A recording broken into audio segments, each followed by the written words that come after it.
오늘 우리가 함께 볼 살아있는 하나님의 말씀은 창세기 37장 12절에서 22절까지의 말씀입니다. 창세기 37장 12절에서 22절까지 우리가 함께 말씀을 받들어 읽겠습니다. 그의 형들이 세겜에 가서 아버지의 양떼를 칠 때에 이스라엘이 요셉에게 이르되 내 형들이 세겜에서 양을 치지 아니하느냐 너를 그들에게 보내리라. 요셉이 아버지에게 대답하되 내가 그리하겠나이다. 이스라엘이 그에게 이르되 가서 내 형들과 양떼가 다 잘 있는지를 보고 돌아와 내게 말하라 하고 그를 헤브론 골짜기에서 보내니 그가 세겜으로 가니라. 어떤 사람이 그를 만난즉 그가 들에서 방황하는지라. 그 사람이 그에게 물어 이르되 내가 무엇을 찾느냐. 그가 이르되 내가 내 형들을 찾으오니 청하건대 그들이 양치는 곳을 내게 가르쳐 주소서. 그 사람이 이르되 그들이 여기서 떠났느니라. 내가 그들의 말을 들으니 도단으로 가자 하더라 하니라. 요셉이 그의 형들의 뒤를 따라가서 도단에서 그들을 만나니라. 요셉이 그들에게 가까이 오기 전에 그들이 멀리서 보고 죽이기를 꾀하여 서로 이르되 꿈꾸는 자가 오는도다. 자, 그를 죽여 한 구덩이에 던지고 우리가 말하기를 악한 짐승이 그를 잡아 먹었다 하자. 그의 꿈이 어떻게 되는지를 우리가 볼 것이니라 하는지라. 르우벤이 듣고 요셉을 그들의 손에서 구원하려 하여 이르되 우리가 그의 생명은 해치지 말자. 르우벤이 또 그들에게 이르되 피를 흘리지 말라.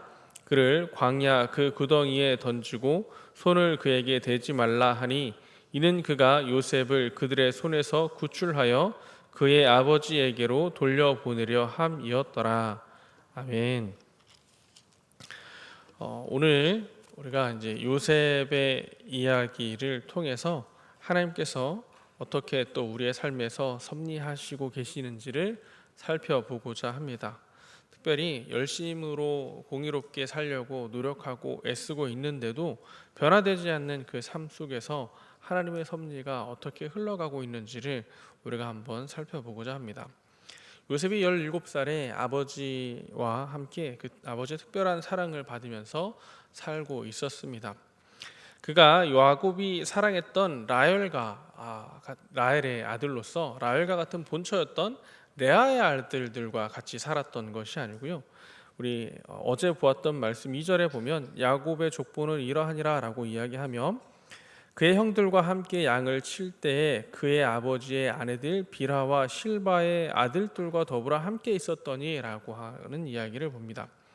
야곱이 레아의 아들들과 같이 지내게 한 것이 아니라 레아와 라헬의 그 몸종으로 있었던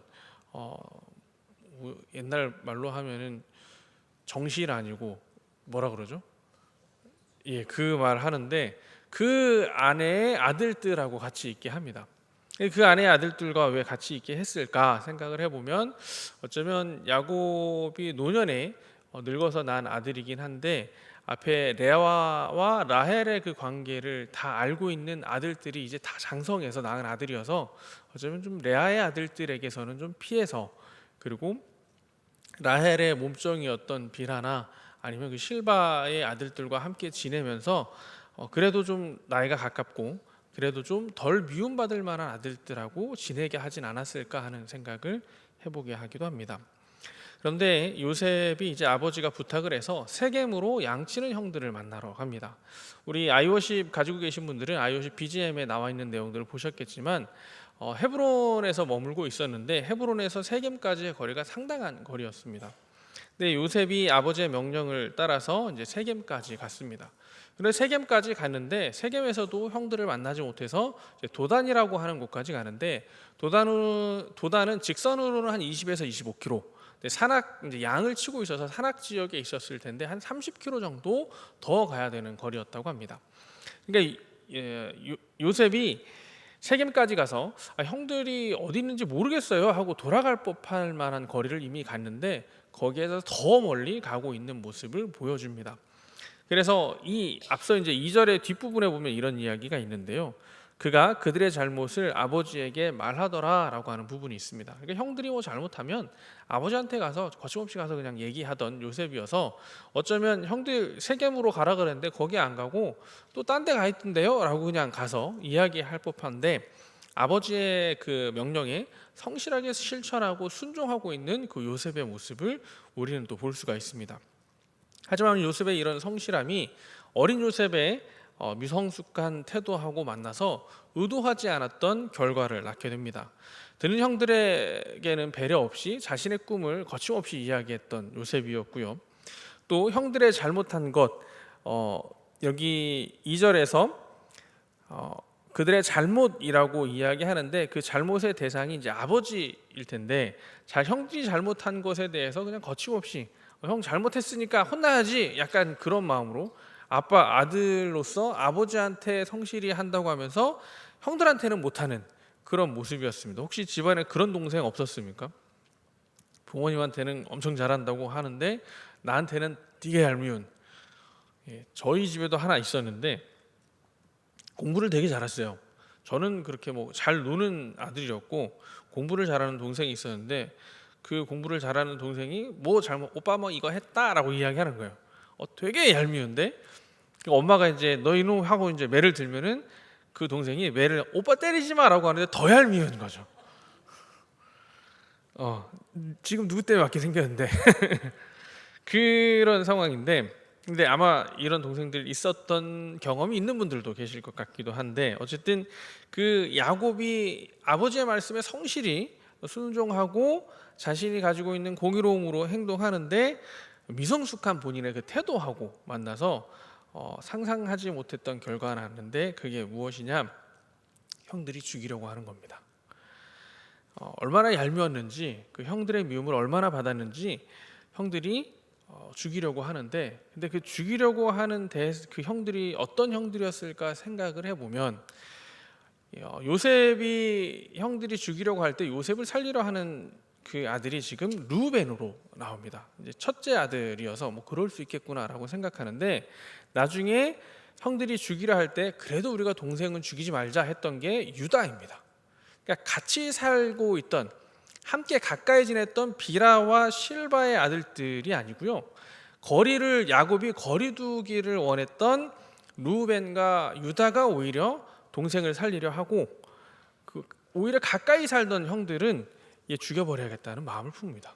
그걸 보면 가까이 살아도 얼마나 잘못했으면 얼마나 그렇게 미워 보였으면 가까이 사는 형들이 요셉을 죽이려 했을까 하는 생각까지도 해보게 합니다. 가까이 살고 있다는 게 가까이 붙어 있다는 게 중요한 것이 아니라 서로가 어떤 마음으로 서로를 대하고 있는지가 더 중요하다고 하는 것을 오늘은 말씀을 통해서 조금은 생각해 볼 수 있게 되기도 합니다. 함께 지내는 시간이 많음보다 미움을 그 마음을 얻지 못하면 그 마음에 더 깊은 미움이 생겨날 수 있는 것을 봅니다.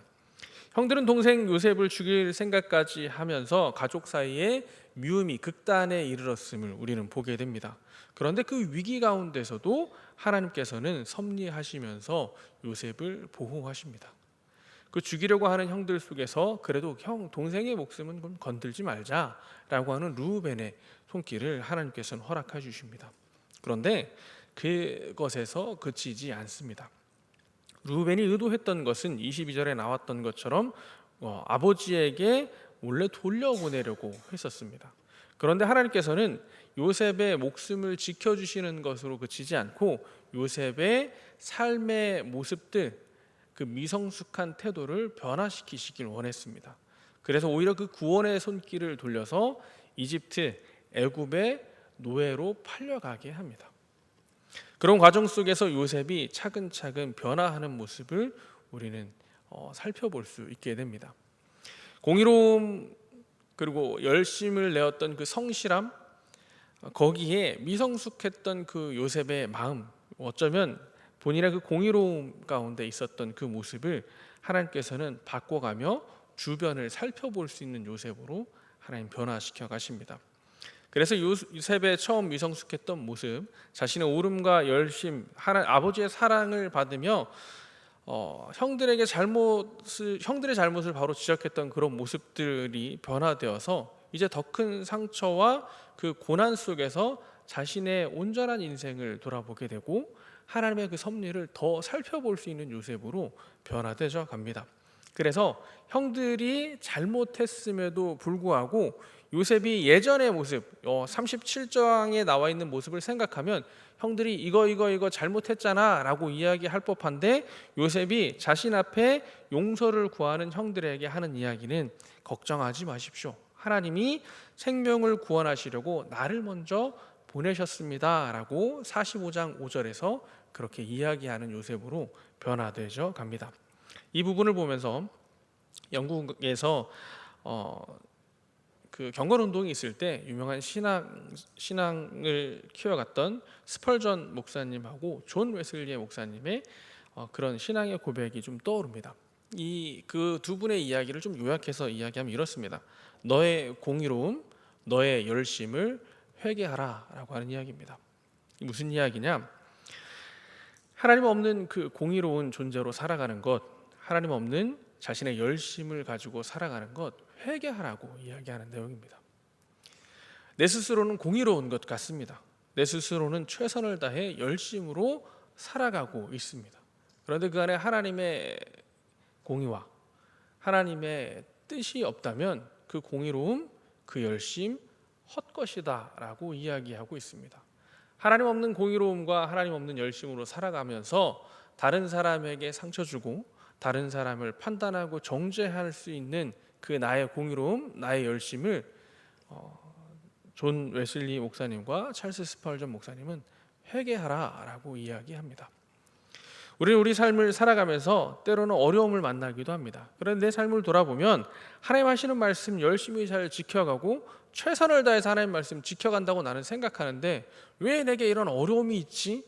왜 내 삶의 문제는 이렇게 해결되지 않지? 열심히 예배하고 열심히 기도하는데 무엇이 문제지? 라고 혹시 그 가운데 고민하시는 분이 계십니까? 어쩌면 하나님께서는 나의 그 열심, 나의 그 공의로움을 성숙한 모습으로 변화시켜 가기를 원하시는 것일 수도 있을 것 같습니다. 하나님께서 하나님이 원하시는 모습으로 그 요셉을 성숙하게 하셨던 것처럼 공의롭고 열심이었으나 하나님께서 더 훌륭한 요셉으로 변화시켜 가셨던 것처럼 우리의 삶에서 하나님께서는 때때로 하나님의 섭리를 통하여서 내가 생각하지 못하는 더 높은 차원의 하나님의 사람으로 우리를 변화시켜 감을 예상할 수 있는 것을 초월하는 그 하나님의 뜻이 있음을 우리는 기억하고 또 우리의 그 믿음의 삶을 이어갈 수 있는 저희 모두 될 수 있기를 축복하겠습니다.